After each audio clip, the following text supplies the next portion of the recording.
Session में आपका हार्दिक स्वागत है। आज अपना शिक्षण का प्रमुख बिंदु रहेगा भारतीय संविधान पाठ नंबर 5। चलो साथियों, बिना समय गंवाए आज की क्लास को शुरू करते हैं, जिसका शीर्षक है भारतीय संविधान पाठ नंबर 5। और भारतीय संविधान के पाठ नंबर 5 के तहत आज हम भारत के संविधान के मूल अधिकारों के बारे में अपने अध्ययन करेंगे। साथियों, भारत का जो मूल संविधान था उसके अंदर अपने को 7 मूल अधिकार दिए गए थे। कितने मूल अधिकार दिए गए थे? 7। याद रखना, भारत का जो मूल संविधान है उनके अंदर मूल अधिकार अपने को कितने दिए गए थे? 7। लेकिन 1978 के अंदर, याद रखना, 1978 के अंदर 44वें संविधान संशोधन के द्वारा संपत्ति का जो अधिकार था उसको हटा दिया गया। याद रखना, कब? 1978 के अंदर और 44वें संविधान संशोधन के द्वारा 44वें संविधान संशोधन के द्वारा जो संपत्ति का अधिकार अपने को मूल संविधान के अंदर दिया गया था उसको हटा दिया गया और संपत्ति के अधिकार को क्या है कि एक कानूनी अधिकार है वो बना दिया गया। याद रखना साथियों, कब? 1978 के अंदर 44वां संविधान संशोधन के द्वारा और संपत्ति के अधिकार को हटा करके इसको क्या बना दिया गया?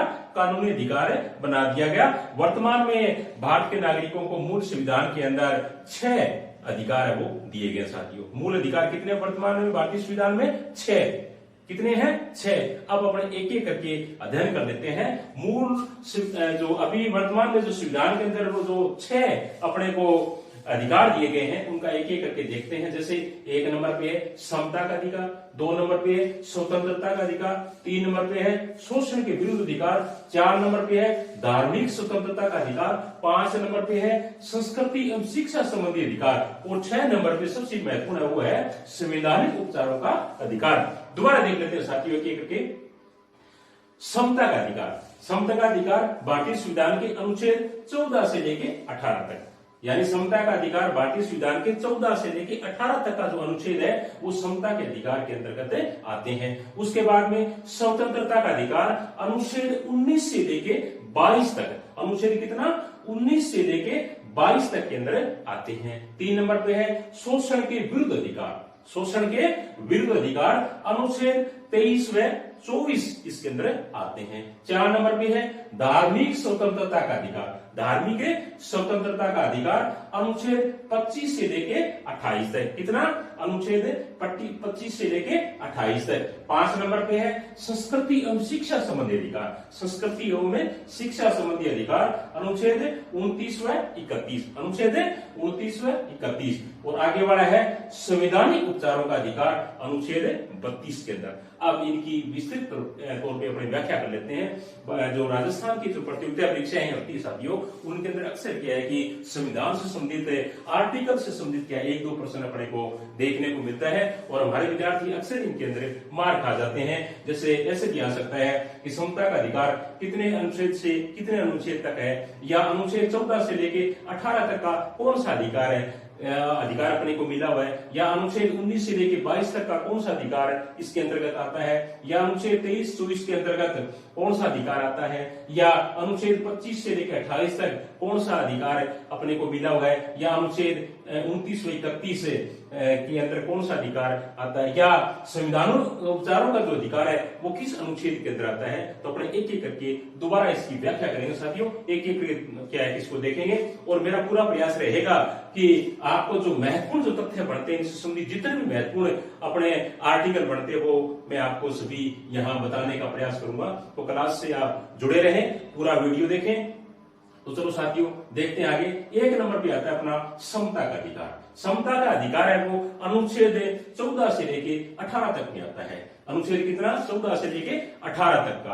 अनुच्छेद 14 साथियों बहुत ही महत्वपूर्ण है। अनुच्छेद जो 14 है उसके अंतर्गत क्या है? कानून के समक्ष समानता, यानी ये कहता है कि कानून के समक्ष भारत का जो कानून है उनके सामने सभी व्यक्ति है वो समान है। ये किसके अंदर आता है? अनुच्छेद 14 के अंदर। अनुच्छेद 14 क्या कहता है कि भारत के संविधान के समक्ष सभी भारत के नागरिक, चाहे किसी जाति, धर्म, लिंग, किसी भी क्या है कि पंथ से संबंधित हो, वो क्या है कि सभी है वो भारत के संविधान के समक्ष कानून के सामने सारे एक जैसे हैं, सभी को समान अधिकार है वो दिए गए हैं। अनुच्छेद 15 क्या कहता है? अनुच्छेद 15 भी बहुत ही महत्वपूर्ण साथियों। अनुच्छेद 15 ये कहता है कि धर्म, जाति, मूल वंश, लिंग जन्म स्थान के आधार पर भेदभाव का प्रतिषेध किया गया। यानी किसी भी व्यक्ति के साथ में, चाहे किसी भी जाति का हो, किसी भी धर्म का हो, किसी भी मूल वंश का हो, किसी भी प्रकार कौन सी किसी भी लिंग क्वालिटी का हो, या कहीं पर भी उसका क्या है कि जन्म स्थल हो,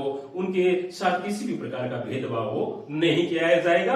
संविधान के समक्ष वो सभी के सभी एक जैसे हैं, सभी को एक जैसा क्या है कि अधिकार है वो दिया गया है। ये अनुच्छेद 15 कहता है। अनुच्छेद 16 बहुत ही महत्वपूर्ण साथियों कि राज्य के अधीन जितनी भी नौकरियां होती है उनमें सभी क्या है कि जाति, धर्म, लिंग सभी व्यक्तियों को समान अवसर है वो उपलब्ध करवाए जाएंगे। ये कौन कहता है? अनुच्छेद 16 कहता है। अनुच्छेद 16 क्या कहता है? अनुच्छेद 16 ये कहता है कि राज्य के अधीन नौकरियों में अवसर में क्या है कि समानता है वो दी जाएगी। और 17 नंबर साथियों बहुत ही महत्वपूर्ण है। अनुच्छेद 17 ये कहता है, अनुच्छेद 17 साथियों राजस्थान की प्रतियोगिता परीक्षाओं में अक्सर क्या है कि देखने को मिलता है। अनुच्छेद 17 के अंदर जो छुआछूत है उसका अंत है वो किया गया। यानी किसी भी व्यक्ति के साथ में किसी भी प्रकार का अस्पृश्यता का व्यवहार है वो नहीं किया जाएगा। तो अपने ये किसके अंदर आता है? ये आता है अनुच्छेद 17 के अंदर। या अनुच्छेद 17 किससे संबंधित है? तो अनुच्छेद 17 है वो अस्पृश्यता से संबंधित है। या ऐसे पूछ लिया जाता है कि अस्पृश्यता से संबंधित कौन सा अनुच्छेद है? तो अस्पृश्यता से संबंधित कौन सा अनुच्छेद आता है? 17 नंबर अनुच्छेद आता है।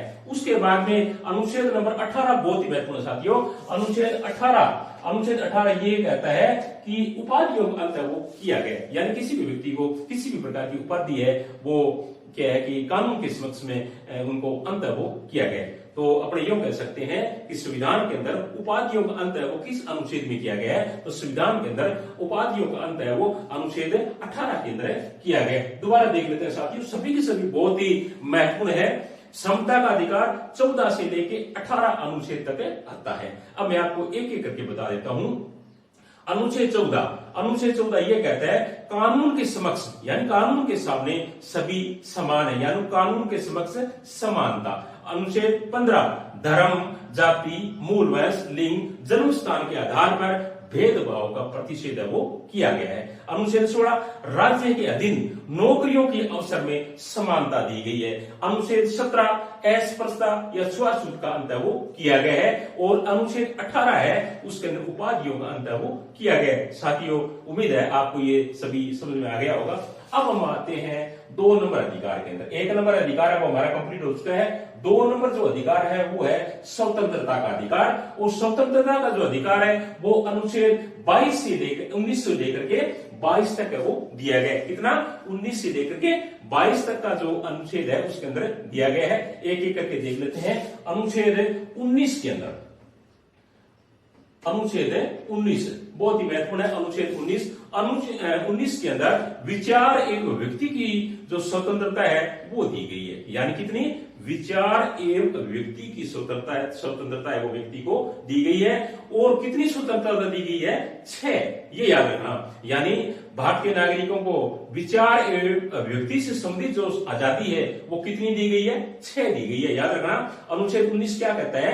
अनुच्छेद 19 ये कहता है कि विचार एवं व्यक्ति की हर भारतीय को स्वतंत्रता है। वो अपना विचार व्यक्त कर सकता है, अपनी व्यक्ति व्यक्त कर सकता है, उस पर किसी भी प्रकार की कोई रोक है वो नहीं है। ये कौन सा कहता है? अनुच्छेद 19 कहता है। उसके बाद में अनुच्छेद 20 ये कहता है कि अपराध की दोष सिद्धि के विषय में संरक्षण दिया गया इसके अंदर। या क्या कहता है? अपराध की दोष सिद्धि के विषय में इसमें संरक्षण वो दिया गया है। अनुच्छेद 21 बहुत ही महत्वपूर्ण है। अनुच्छेद 21 कहता है कि प्राण और दैहिक स्वतंत्रता की जो संरक्षण है वो इसके अंदर दिया गया है। और 21 क साथियों बहुत ही महत्वपूर्ण है। 21 क याद रखना। 21 क है इसके अंदर क्या है? शिक्षा का अधिकार वो दिया गया है। याद रखना। 21 क के अंदर क्या दिया गया है? शिक्षा का अधिकार। शिक्षा का अधिकार किसमें है? अनुच्छेद 21 क के अंदर दिया गया है। 21 क के अंदर क्या है? शिक्षा का अधिकार। और अनुच्छेद 22 के अंदर है साथियों, अनुच्छेद 22 में दिया गया है बंदीकरण की अवस्था में संरक्षण। क्या दिया गया है? बंदीकरण की अवस्था में संरक्षण अनुच्छेद 22 के अंदर दिया गया है। हम दोबारा देख लेते हैं। स्वतंत्रता का अधिकार अनुच्छेद कितने से लेकर कितने तक है? स्वतंत्रता का अधिकार अनुच्छेद 19 से लेके 22 तक। कितने से? 19 से लेके 22 तक आता है। और इसके अंदर अनुच्छेद 19 में क्या है, विचार एवं अभिव्यक्ति की स्वतंत्रता। 19 में क्या आता है, विचार एवं अभिव्यक्ति की स्वतंत्रता। और भारत के नागरिकों को विचार एवं अभिव्यक्ति से संबंधित कितनी स्वतंत्रता दी गई है, तो ये दी गई है साथियों 6। याद रखना, विचार एवं अभिव्यक्ति से संबंधित जो स्वतंत्रता है भारत के नागरिकों को, वो कितनी दी गई है, 6। अनुच्छेद 20 कहता है अपराध की दोष सिद्धि की विषय में संरक्षण। अनुच्छेद 20 क्या कहता है, अपराध की दोष सिद्धि की विषय में संरक्षण। उसके बाद में अनुच्छेद 21 क्या कहता है, अनुच्छेद 21 से प्राण और दैहिक स्वतंत्रता की संरक्षण से संबंधित है। बहुत महत्वपूर्ण प्रश्न है, राजस्थान की प्रतियोगिता परीक्षाओं में अक्सर पूछने को आता है, पूछ लिया जाता है कि प्राण और दैहिक स्वतंत्रता के संरक्षण से संबंधित अनुच्छेद कौन सा है, तो हम क्या बताएंगे, 21 नंबर। कौन सा, 21। और 21 कै किससे संबंधित है, 21 कै है वो शिक्षा के अधिकार से संबंधित। याद रखना, 21 कै किससे संबंधित है, शिक्षा के अधिकार से संबंधित है साथियों। और उसके बाद में है अनुच्छेद 22। और अनुच्छेद जो 22 है वो बंदीकरण की अवस्था में संरक्षण से संबंधित है। किससे संबंधित है, बंदीकरण की अवस्था में संरक्षण से संबंधित है। तो 2 अपने अधिकार हो चुके हैं साथियों। तीसरा जो अधिकार है उसका नाम है शोषण के विरुद्ध अधिकार, और ये अनुच्छेद 23 व 24 के अंदर आता है। किसका, शोषण के विरुद्ध अधिकार। कई बार पूछ लिया जाता है कि शोषण के जो विरुद्ध अधिकार है उसमें कौन कौन से अनुच्छेद है, अपने क्या बताएंगे, अनुच्छेद नंबर 23 और अनुच्छेद नंबर 24। अब इसके अंदर भी अपन देख लेते हैं अनुच्छेद 23 क्या कहता है। अनुच्छेद 23 ये कहता है कि मानव के दुर्व्यापार और बालाश्रम पर रोक लगाई गई है। यानी इसके अंदर मानव के साथ में मानव का किसी भी प्रकार का व्यापार नहीं किया जाएगा, और बालाश्रम यानी बलात्श्रम पर रोक है इसके अंदर। यानी जबरदस्ती किसी के साथ में, जबरदस्ती किसी व्यक्ति से कोई भी कार्य वो नहीं करवाया जाए। दोबारा देख लेते हैं अनुच्छेद 23 क्या कहता है। अनुच्छेद ये कहता है 23 कि मानव के दुर्व्यापार और बालाश्रम पर क्या है कि इसके अंदर रोक है वो लगाई, यानी जबरदस्ती किसी से कार्य वो नहीं करवाया जा सकता, यानी या किसी भी व्यक्ति को इसके लिए परेशान है वो नहीं किया जा सकता जबरदस्ती कार्य करवाने के लिए। उसके बाद में अनुच्छेद 24 बहुत महत्वपूर्ण साथियों। अनुच्छेद 24 क्या कहता है, बाल श्रम का निर्देश कहता है। यानी अनुच्छेद 24 क्या कहता है, बाल श्रम पर यह रोक लगाता है। यानी बाल श्रम क्या है कि किसी भी बच्चे से क्या है कि कार्य वो नहीं करवाया जा सकता जब तक इसकी एज है वो नहीं हो जाती काम करने के लिए। तो 24 नंबर क्या कहता है, बाल श्रम का निषेध करता है। ध्यान रखना, 24 नंबर क्या करता है, बाल श्रम का निषेध। तो ये थे साथियों 3 नंबर। उसके बाद में 4 नंबर जो हमारा अधिकार है वो क्या है, धार्मिक स्वतंत्रता का अधिकार। अनुच्छेद 25 से लेके 28 तक है। यानी धार्मिक स्वतंत्रता का अधिकार अनुच्छेद कितने से लेकर कितने तक है, 25 से लेके 28 तक। इसमें अपने एक एक करके देख लेते हैं। अनुच्छेद 25 क्या कहता है, अंतःकरण की स्वतंत्रता। यानी अनुच्छेद 25 में क्या आता है, अंतःकरण की स्वतंत्रता। और अनुच्छेद 26 के अंदर क्या है, अनुच्छेद 26 कहता है धार्मिक कार्यों के प्रबंध की स्वतंत्रता। यानी हम कोई भी अपना धार्मिक कार्य वो कर सकते हैं, अपने प्रबंध कर सकते हैं, उसमें कोई भी किसी प्रकार की कोई भी रोक भारत के नागरिकों के ऊपर नहीं लगाई गई है। और अनुच्छेद 27 क्या कहता है, अनुच्छेद 27 कहता है धार्मिक व्यय के लिए निश्चित धन पर कर की अदायगी में छूट। और अनुच्छेद 28 कहता है राजकीय शिक्षण संस्थानों में धार्मिक शिक्षा निषेध। यानी राजकीय शिक्षण संस्थानों में धार्मिक शिक्षा निषेध। दोबारा देख लेते हैं साथियों, धार्मिक स्वतंत्रता के अधिकार कितने दिए गए हैं, अनुच्छेद 25 से लेकर 28 तक दिए गए हैं। और 25 से 28 तक के अनुच्छेद क्या क्या कहते हैं, 25 नंबर अनुच्छेद में है अंतःकरण की स्वतंत्रता। और अनुच्छेद 26 क्या कहता है, धार्मिक कार्यों के प्रबंध की स्वतंत्रता।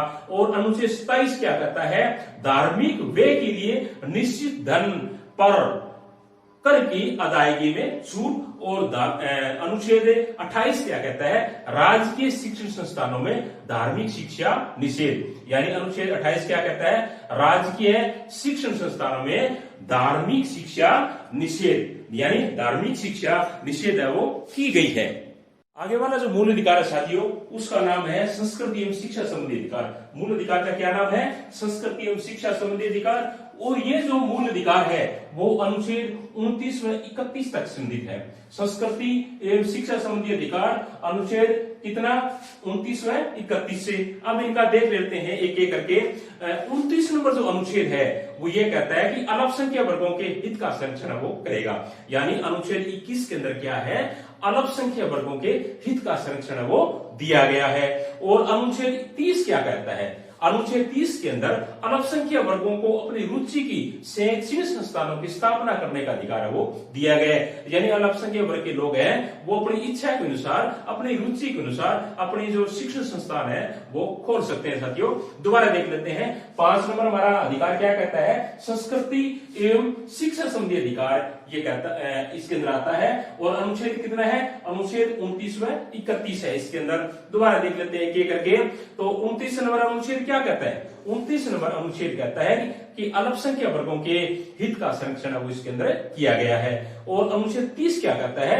अनुच्छेद 30 कहता है कि अल्पसंख्यक वर्ग के जो लोग हैं वो अपनी रुचि के अनुसार अपना शिक्षण संस्थान है वो खोल सकते हैं। अब साथियों सबसे महत्वपूर्ण जो क्या अनुच्छेद आता है उसका नाम है संवैधानिक उपचारों का अधिकार। बहुत बार क्या है कि राजस्थान की प्रतियोगिता परीक्षा में, चाहे केंद्र सरकार की प्रतियोगिता परीक्षा हो, ये अनुच्छेद साथियों देखने को मिलते हैं। इस अनुच्छेद का नाम है संवैधानिक उपचारों का अधिकार। और अनुच्छेद कौन सा इसके अंदर? अनुच्छेद है इसके अंदर 32 है। कौन सा अनुच्छेद है?